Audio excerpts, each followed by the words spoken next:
All right, we're gonna go over the body weight squat. So footing position is gonna be really important. Some people naturally can just kind of have an understanding of like, oh, where I wanna be. Your squat position can be kind of tricky. Having a coach to help you get there is really awesome, but using this video is also a really great option as well. So you're gonna have your feet, an easy way to find where your hips want you to sit as far as a squat. Have your feet underneath your hips, okay?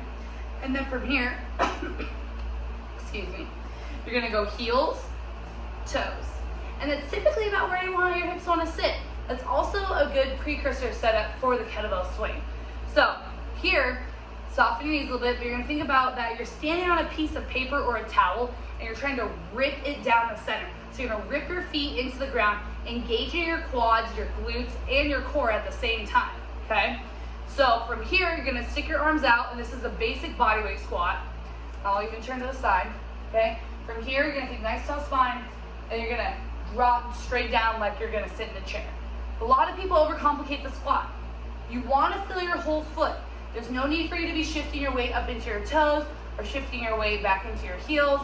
We wanna work on creating good stability, and by having a rooted and intentional foundation of the squat and rooting your feet into the ground, hope that makes sense, is gonna be really important. So creating that tension, thinking about radiating tension through your feet up into your body, and that's why I want you to think about twisting into the ground.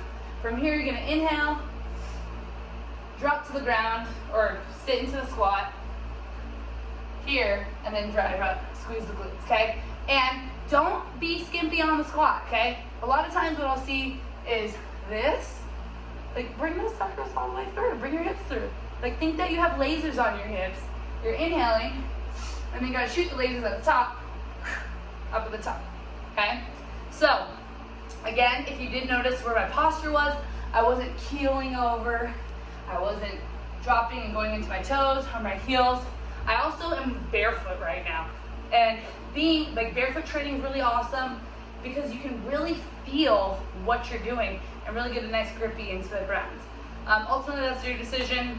But if you're gonna use like a cross training shoe, it's super awesome with a flat bottom. I would recommend, I really think like the Nanos or the Nobles are really awesome cross trainer shoes. So that's just my little brief shoe recommendation. But as far as the bodyweight squat goes, just a quick recap again. Feet underneath your hips, heel, toe. It's typically about where your body wants you to be comfortable in the squat. Arms straight out. I call it Frankenstein style. You're gonna inhale, drop down, and then exhale at the top. So don't feel like you have to take your bum all the way to the ground if your quality of form is going downhill. So there's no need. If you start collapsing and going like this, like you probably just want to go down as far as your body will let you. And if it's right here, that's okay because you can always progress on getting lower and lower and lower. Plus there's also other mobility techniques as well. So that is your basic bodyweight squat.